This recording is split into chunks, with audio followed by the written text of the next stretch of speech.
Salut à tous, j'espère que vous allez tous très bien et moi ça va super. Alors aujourd'hui je vais vous montrer comment utiliser votre PC portable en tant que deuxième écran, donc double screen. Pour cela il vous suffira d'installer une application et d'avoir une Wi-Fi. Donc c'est parti, je vous laisse avec la vidéo.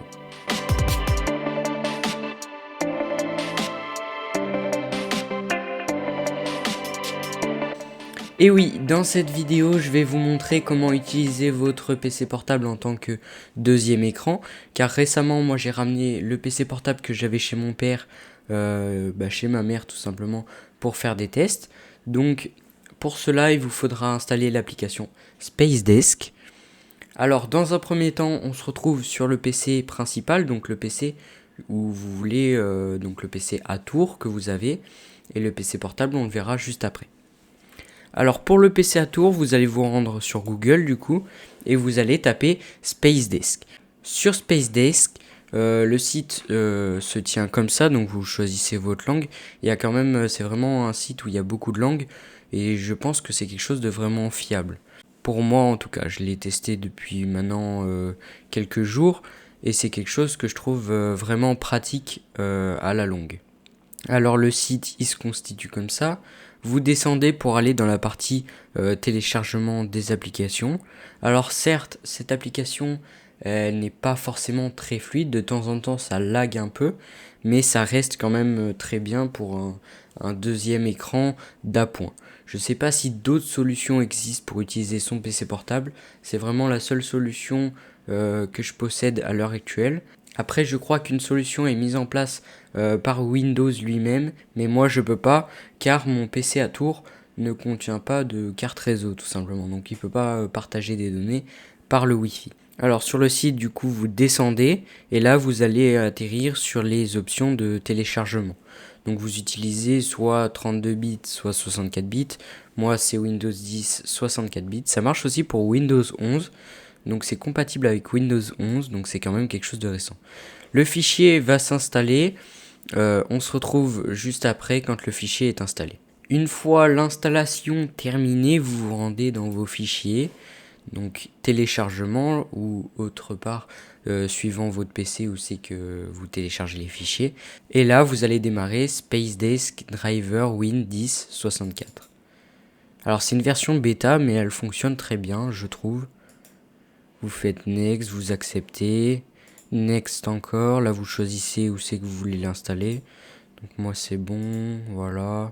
Installer. Donc là il va vous demander l'autorisation Windows, vous faites oui bien sûr. Alors vous pouvez fermer la page Google. Alors oui, si ça vous fait un écran noir à un moment dans l'installation du fichier, c'est normal. Donc voilà, une fois l'installation terminée sur le premier PC, vous redémarrez le PC pour confirmer l'installation et on se retrouve juste après.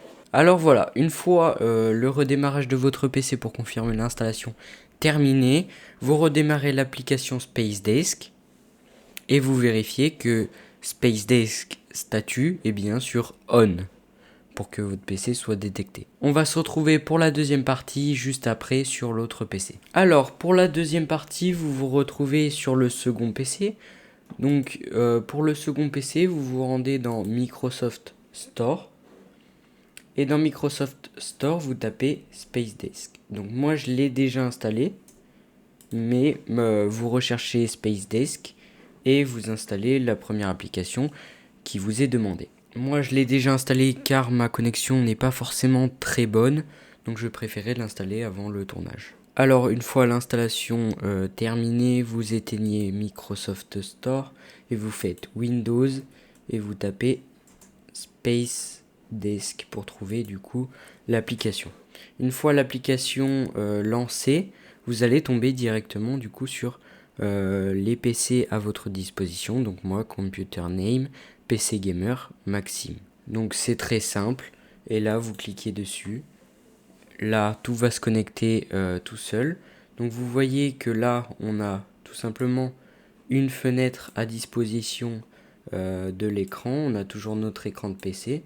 Et là, vous pouvez faire full screen. Dans ce cas-là, full screen, après vous mettez votre souris dans un coin pour pas qu'elle vous dérange. Et dans le full screen, vous avez votre second écran. Une fois l'appairage terminé et que vous avez votre écran en full screen, vous vous rendez, alors moi je vais retourner sur l'écran de mon PC principal. Donc sur l'écran de PC principal, vous allez vous rendre dans paramètres, système, affichage, et là vous avez directement les écrans 1 et 2 à votre disposition. Donc c'est détecté vraiment comme un écran en lui-même, c'est vraiment un écran que vous pouvez mettre à disposition. Donc moi, vu que mon écran est à gauche de mon écran principal, je vais le mettre à gauche et là je vais faire appliquer. Dans ce cas-là, je vais faire switcher mon écran d'un PC à l'autre. Donc là, par exemple, là vous voyez que ma page, elle apparaît bien sur mon autre écran. Après, je sais pas vraiment comment vous montrer en lui-même. Je vous ferai sûrement une petite vidéo de fin pour vous montrer le rendu final avec mes deux écrans. Alors voilà, je vous montre vite fait du coup ce que ça rend niveau visuel extérieur. Vite fait, donc là j'ai ma page de fichiers, tout simplement, une page basique d'explorateur de fichiers. Et là je la fais tout simplement, je peux tout simplement la faire switcher. Donc là si je la colle doucement contre le bord, ça va me la mettre comme ça en disposition normale. Par contre, si je la prends et que je la fais switcher vite fait, elle passe de l'autre côté, je peux la mettre en grand plan de l'autre côté. Et de ce côté, je peux toujours ouvrir une autre page, genre Discord ou un truc. Bah là, elle s'ouvre sur mon écran parce qu'elle était ouverte sur cet écran. Mais je peux très bien ouvrir une autre page et faire ce que je veux comme bon me semble. Mais voilà.